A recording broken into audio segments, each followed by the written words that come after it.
Thanks for watching the junior presentation.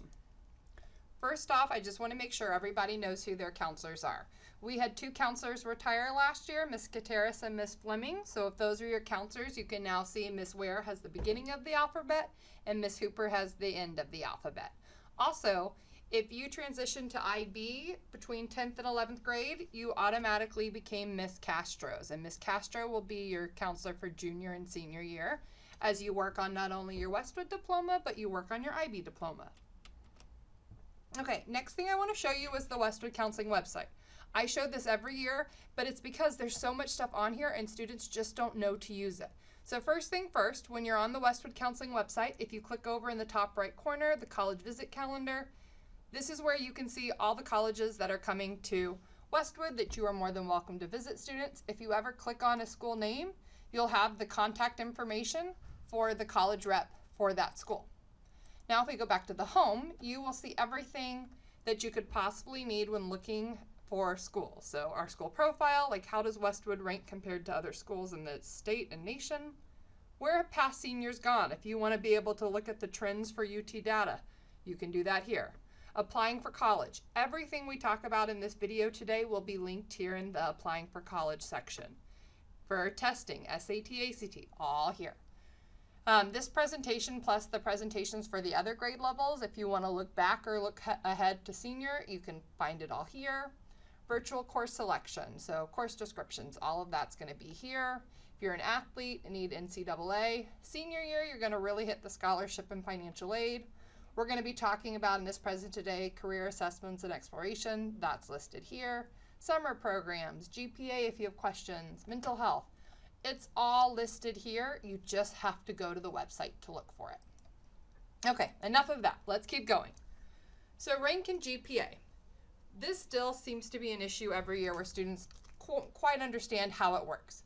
We have a 4.0 GPA and we have a 5.0 GPA. There is no such thing as a 6.0 GPA scale. For some reason, students like to say that, and I don't know if it's a parent or student thing, but we don't have a 6.0 GPA scale. We have a 5.0 and a 4.0. There are handouts here that show it. And then I always recommend looking at the sample transcript calculation because this is where students will say, I've been trying to calculate it myself and I can't figure it out. Well, we show you how to do it based off a transcript, and I think that helps a lot. The 5.0 scales and stuff, this is where it's showing you, okay, if you get this grade in an advanced course, this is how many points you get. If you're on level and make that. So for example, 5 points is if you make a 90 in advanced or if you make 100 in on level. So it's a 10-point GPA boost. And then again, it shows you how to calculate. But remember, GPA and rank, it's all based on the average. So it's how you're doing overall. Endorsement versus an academy. This is going to come into play a lot senior year, but I like to tell you now, again, just because as you're going to be thinking about courses you want to take next year, this might come into play. An academy is a 3 or 4 year sequence of electives. So this is dance 1, 2, 3, and 4, art 1, 2, 3, and 4, choir, band, computer science, ROTC, engineering. If you take your elective for the 3 to 4 year course sequence, you get a sash to wear at graduation. So if you're sitting in year 3 of engineering, you're going to have to continue to next year, the 4th year of engineering, and you would then get a sash to wear at graduation. If you're not sure, please stop and see your counselor. There's also here a handout that can walk you through, okay, the first course, second course, third, and fourth, that you can figure it out as well. But please talk with your counselor. That's going to be one of the things at your junior conference we're going to talk about. Your endorsement. This is something you have to have for graduation. If you click on the handout, it'll show you what's an endorsement versus what's an academy. Please look through this so you will see for STEM. If you do 4 years of computer science or 4 years of engineering, because it's in the gray box, you're going to get an academy and an endorsement. However, in the white boxes, if you do 5 years of math or you do 5 sciences, you're going to get a STEM endorsement. However, these are not elective based. These are academic based. The academic ones do not give you a sash to wear for graduation. So your pathway has to be in the dark gray sections to get a sash to wear at graduation. So you'll make the note right here. If it's in a gray box, you get an Academy stole. If it's just academic, no Academy stole. An endorsement, you have to have one for graduation. Some people will say, well, should we try to get 2 or 3? It does not matter. Colleges just want to know you graduated and you have to have one. Everybody who does the 4 core all 4 years automatically gets multidisciplinary.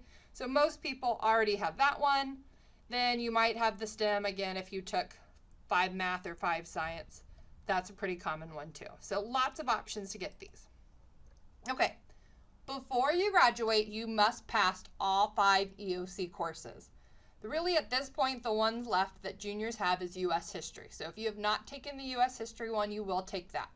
If you took it over the summer at ACC, you're going to be taking it in December. If you're taking it this school year, you're going to take it in April. So just know that's really the last one on your plate. Okay, course selection for next year. So this is the most critical one because we literally have 1 more year after this year to make sure you're going to have everything you need for graduation. So again, your core 4x4, you have to take 4 years of English, 4 math, 4 social studies, 4 science. I have a lot of students say, hey, I took Algebra 1 in middle school, so I'm actually, this year, my junior year, I'm done with math. Yes and no. Yes, technically you've met the requirement for graduation. However, colleges don't like to see a year off in math because math is a skill. If you stop using it, you lose it real fast. It's like a foreign language. If you don't practice it, you lose the skills. So colleges are real hesitant to accept students who don't have a math in their senior year. So I would not think, I've met my 4, I'm done. I'd keep going. You need to make sure you've done 2 years of your same foreign language. You've gotten your 1 year of fine art, 1 year of PE, and then just 7 other courses. So again, if you end up taking a 5th math next year, you can count that 5th math down into that 7 elective category. So all of you are going to be looking at the 11th grade column. If you're in English 3, next year you're going to be taking English 4. If you're in AP English 3, you're probably going to look to AP. If you're in IB, you're going to look at IB 4. If you're in our dual credit cohort, you're going to be taking dual credit English 4 next year. So those are going to be your pathways. Math. There's a lot more options here. So if you're in Algebra 2, you're going to be looking at college prep math or stats next year. If you're in pre-cal or stats this year, you're either going to be moving on to calculus or AP stats. If you're in AP pre-cal this year, you're probably going to be looking at one of our AP calculuses or AP stats. If you're in regular pre-cal, you're going to look at calculus or stats. And again, just work your way down and pause this video if you need to see what you would pick. If you're in IB math, your pathways are just a little bit different. So again, you're going to want to look at your 11th grade column, find where you're at, and move over to your 12th grade to pick what you're going to be taking.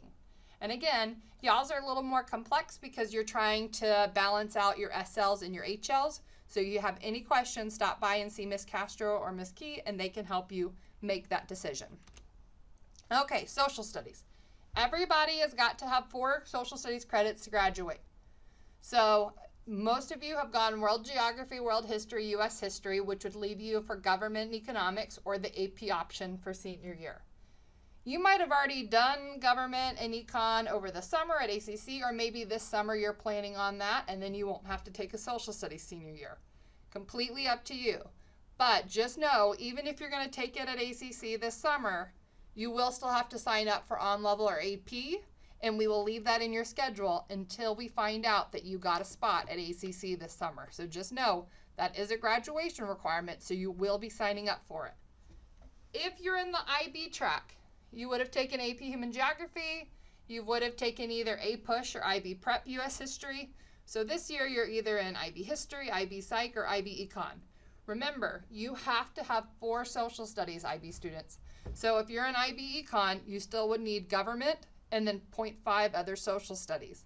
If you've gone the IB History or IB Psych route, you will need to get government and econ in as well. So don't forget, this is where you're kind of working on your IB diploma and your Westwood diploma at the same time. So we need to make sure you're covered.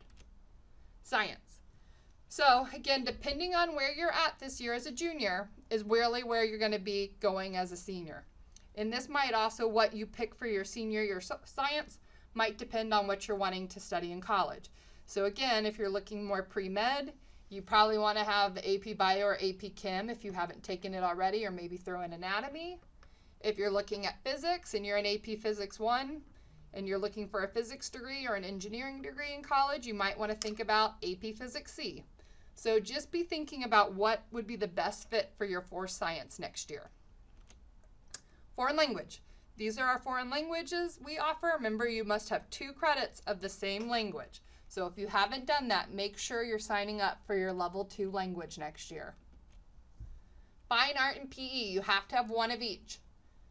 These are our courses that can count for fine art. These are our ones who can count for PE. There are some here you might not be thinking about. ROTC can count for your PE credit. If you take Dance 1, any Dance 1, so Dance 1, Modern 1, Jazz 1, it takes up 1 spot, but you get 2 credits for it. You get your fine art and your PE credit. So that's a really good bang for your buck if you've been pushing it off till senior year. Just know that's a great option. And then we have tons of electives to choose from. So kind of what I've done, they're all listed out. So you look at where you're at in the pathway and then you would see. Go on. You will notice when we talked about Academy, some were 3-year programs. So for example, fashion design, you only have to go through the 3rd year. It's because this practicum here counts for 2 credits. So if you complete these 3, you would get that Academy. Animation, graphic design, and video production. I like to point these out because you will notice here for 11th grade, there is a course here. All of these 3 courses count for 2 credits. So if you go animation, graphic design, or video production, you can technically earn your Academy still at the end of 11th grade. However, we do have a year 4 option for these as well. So just letting you know. We've got some more. And again, you just work your way down. We have our fine arts, again, that you can choose from. More fine arts. Again, you're kind of looking at where you're at in 11th grade and moving over to 12th grade. PE or pathways, if you're sports, you know, again, you're going to put your 11th grade, put over in your 12th grade. Okay, and again, remember, on the Westwood website, I showed you, this is the link to the virtual course selection sheet. So you can see your choice sheet and look at course descriptions right here. Remember, if you click on any class, you can get the full course description sheet. So just remember, that's directly linked in here. The other thing I would remember is make sure you're balancing out your course load.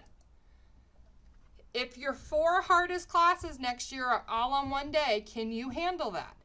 And not just the academic load. Can you do that with your extracurricular, your volunteering, your college apps? The college application process is time consuming. So you're going to have to make sure you have enough time to do that on top of your homework. I know we all want to sign up for so much right now, but then when reality hits in the fall, a lot of times we've overextended ourselves, and that just leads to a lot of stress and anxiety. So please, please, please, this is your warning. Make sure your schedule is balanced. Okay, now let's talk about college, because the junior year, this is where we are starting the college application process. In the past, we've talked about some resume building and things like that, which we'll recap on, but we're really now moving into college planning. So what we've done is, I think this helps a lot. I have this document downloaded. We have broken up the application process into multiple steps. So first is the research stage. Then we have the submitting your application. Then we have step 2 and step 3, which are the parts of the application, things you have to check off, and then the other important things you'll do. So as a junior, what you're going to be working on is really the research stage. This is where we are at. And so if you download this document, you can literally click download and you can type this in as a spreadsheet. Make it your own. You're going to put all the schools that you're researching. You're going to look to see, okay, when does the application due? How much does it cost? Do they have scholarships you qualify for? So some colleges, if you apply, you're automatically guaranteed certain monies. Like, for example, if you have a certain test score, the University of Oklahoma will give you this much money. If you get even a higher test score at this range, you're going to automatically get this much money. So things to look for. We talk about the application system, and then you'll just so on and so on. So this just helps you stay organized. Okay, So let's break down that research stage in detail, because this is where you should be right now. So first, we need to figure out what colleges you're looking at. So things to think about. Do they have the major you want? Sometimes students get so bogged down in name brand, like I want to go to that school. Well, if they're not actually really good for your major, then that's not the school for you. So you've got to kind of put name brand aside and look for colleges that are a good fit for you. If you're really interested in research, you're going to need to find a school that values that. You know, for example, I always tell students at UT Austin, the odds of you getting to do research as an undergrad, or at least your freshman or sophomore year, probably not going to happen.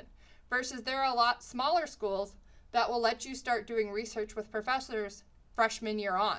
So again, when you're talking about applying to grad school, somebody coming from a smaller school might actually have a much stronger resume than somebody coming from a larger school who didn't get to do as much. So think about those things.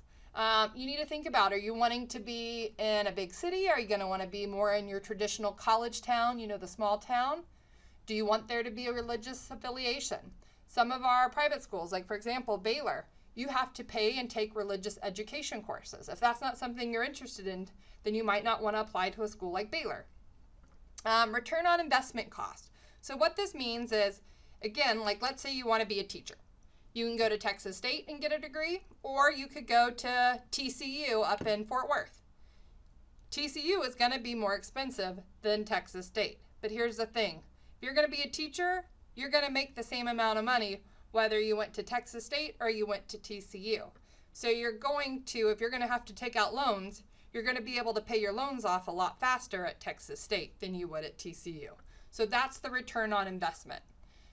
If diversity is something you're interested in, you know, I've had students say like, I really like the school, but I'm afraid I'm not going to have a lot of my cultural population around me, and I really want to find people who are just like me, and I'm a little worried that I won't have a community to belong in. That's valid. So definitely be looking at things like that.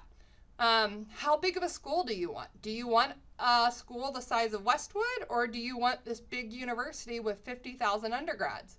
You know, you've got to kind of prioritize that. Do you want Greek life, fraternities and sororities? Not all schools have that. Location. You know, do you want to be in Texas where you could get home on a weekend if you wanted? Or do you want to be up where it's cold, but maybe you only get to fly home twice a year? Class size. You know, a lot of the bigger universities have much larger class sizes where you might be in giant lecture halls versus a smaller school, you might only have 10 to 20 kids per class. Again, in-state, out-of-state, you know, think about weather, think about those things. And I always say, where do you see yourself in 4 years?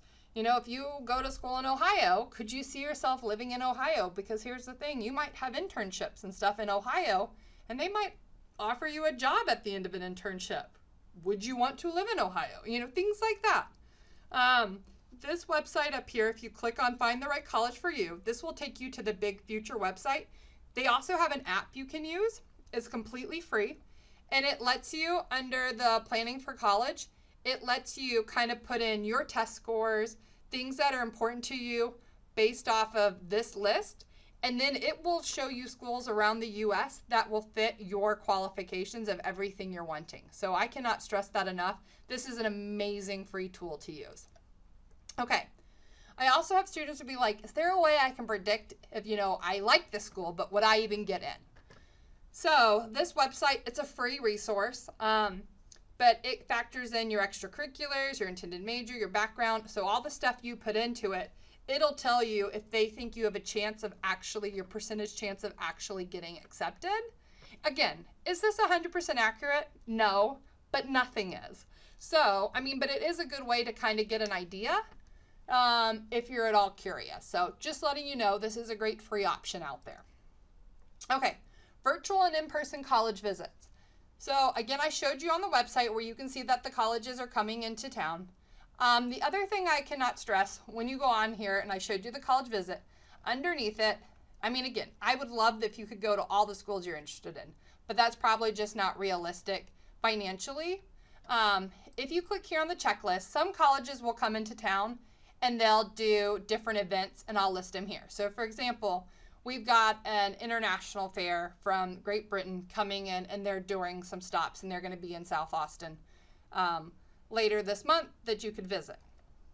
But if you click here, these different ones, this is going to be great options, and where it links in all the virtual tour information for you for lots of colleges. Some schools put together in academic presentations, interactive campus, lots of great resources. Or you can always just go to a college's website, and usually it'll say prospective students, and you'll be able to see tours and all of that.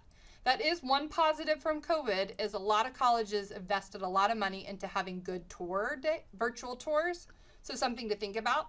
A lot of colleges have like welcome weekends where they invite prospective students to come watch a game, do, parent activities and student activities.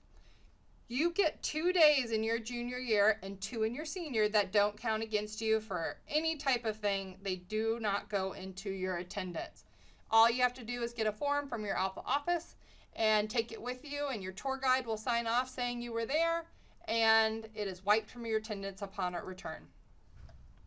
So as you start looking at colleges, and we're going to talk a lot about this more next year, is you're going to see colleges that will have different things. So regular decision versus rolling admission, early action, early decision, and so on. So the big ones you're going to see in Texas are regular versus rolling. So a great example of rolling is Texas State. As soon as you apply, usually in 2 to 3 weeks, you will find out if you've been accepted or not. It's a pretty quick turnaround.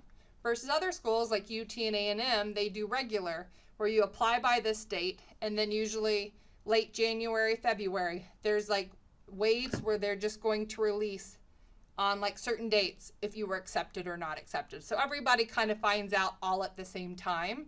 You all have to just wait. Early action, early decision, you're going to see that more with private schools and out-of-state schools. And all that means is you apply by an earlier deadline, and then you'll find out earlier if you were accepted or not. Usually when you're doing the earlies, the chances of getting in are a little bit higher than if you do the regular. So just something to think about. And again, the earlies are going to be for your private schools and out-of-state schools. Most Texas schools are regular decision and rolling admission. Okay. So if you've been listening to this and you're like, I wish I knew what I was supposed to do next year after I graduate, because I don't know what I want to study. Trust me, I know here at Westwood it is hard when you're hearing people in your classes saying, this is what I'm going to be when I grow up, and I'm going to study this, and they seem like they have it all figured out.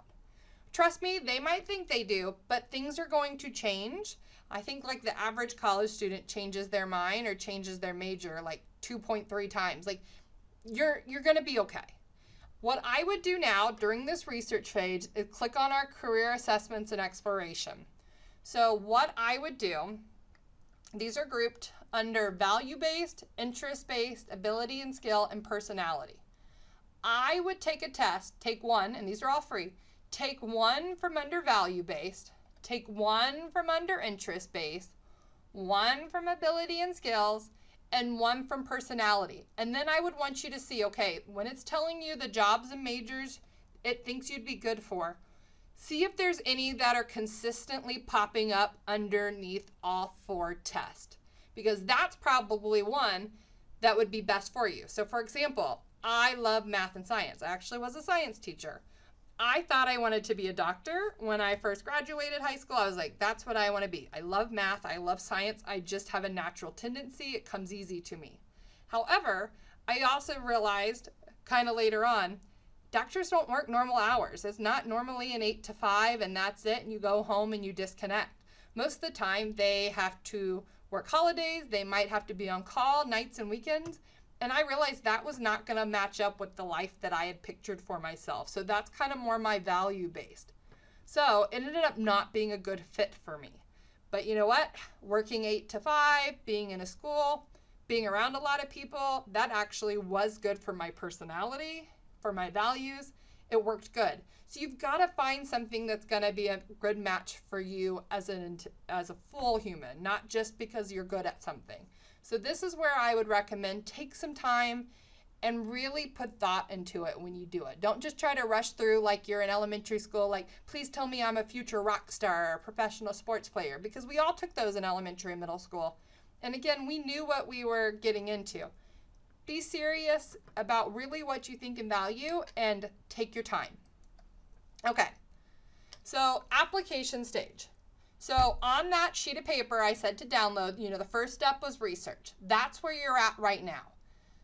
As the year progresses, really moving on to this summer, the applications are going to start to open up. Most will start July 1st. A decent amount are going to be August 1st. So within the application, there are going to be different components. You're going to have to write essays. You're going to have to fill out the actual application. You're going to have to get rec letters. You're going to have to upload your resume, and you're going to be paying a fee. So these are the different websites for where you're going to apply. If you're looking at going to ACC after you graduate, this will be where you're going to apply. Common App is where 99% of you will spend all your time. It's most Texas public and private schools, and then most out-of-state schools all use Common App. There are a few Texas schools, little Texas schools, that still use Apply Texas, so you might have to go there. But there is a whole website on applying to college on our Westwood Counseling page that has everything you need. But just know, majority of you are all going to be using Common App. And Common App just makes things easier because everything's electronic. You just literally upload all this stuff into your Common App one time, and then all colleges you apply to can access it. So it's just really simple. So those other parts you're going to be uploading into Common App is your resume. We have been giving you this since 9th grade, but if you still have not created yours, you can download the copy we've been giving you, and you can just type over it and make it your own. Make sure you download it though so the actual formatting shows up correctly. And again, you have the rest of this year and next year to make sure you're getting involved, and so you have things for your resume. Okay, on the steps of applying to college, the next section was transcripts and test scores. So when you come back in August, you are going to be requesting your transcripts to be sent, and you literally do that by clicking here and submitting your transcript order. And then you're going to be sending your test scores, your SAT or ACT. You're going to send them directly through the ACT website, or College Board is where you'll send your SAT.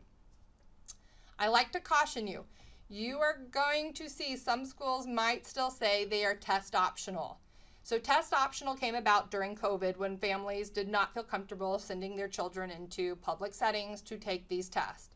So that's where this came from. Most schools have come back to the point where they're saying, no, we need a test score. All of you should be sending your test scores. You probably will up your chances of getting in by sending your test scores. I can't stress that enough. If you qualify for free or reduced lunch, and it doesn't matter if you eat free or reduced lunch here at Westwood, you qualify for 2 free SATs and 2 free ACTs. Just come and see me, Ms. Browning, up in the front office, and I can get you hooked up with those. Okay, just some other basic final reminders. Senior year. We will start meeting with all our seniors at the end of August, moving on through September. We're going to be going into y'all's English 4 classrooms, and we will be discussing all of this in detail again. But next year, when we start meeting you at the end of August, our expectation is you've started the application process. Because again, we're in the research phase right now, and then over the summer, you're going to start working on those applications. So, with that being said, we're going to start focusing more at the beginning of senior year. We're going to be definitely answering application questions. And if you look at the senior information sheet in the video I've attached here, I answer a lot of the frequently asked questions on the college apps there. But if you haven't started when we get with you, we're going to show you all of that then again. So hopefully it'll jumpstart you at the end of August to get moving on your college apps. The more you can do over the summer, the better, because you know when the fall starts, you're going to have homework, you're going to have projects. So the more of your college applications you can do in the summer when you don't have all those homework assignments and you don't have projects and tests to be studying for, you will be less stressed. We will focus more next year on financial aid, scholarships, so how to pay for college, and then talking about housing, because you do have to find a place to live for next year when you graduate. Starting, as I said right now, this is research phase. Then summer is applications, and then we move on to the how to pay and all of that next year. Don't procrastinate. We've chunked this into times so you don't hopefully ever feel overwhelmed all at once. So do not procrastinate. And again, your junior year is the last grade snapshot colleges are going to see. So you need to be checking your grades in Hack daily. You want to have your junior year be a strong academic year. So be staying on top of things. Check your student email multiple times. I've already sent out multiple emails that are junior related programs, camps, things that you can apply for this year. But you have to be checking your email and reading them from me. So again, Holly_Browning at RoundRockISD.org. You should be reading your emails that I send you. Take advantage of what teachers offer you. Again, ask for help, go to tutorials, flex in, do your homework the day it's assigned. That way you have time to get it in. Junior year academics matter so much. So again, stay on top of things, print out your application to-do list, start on the research now. Don't let things build. Cannot stress that enough. Thank you for watching.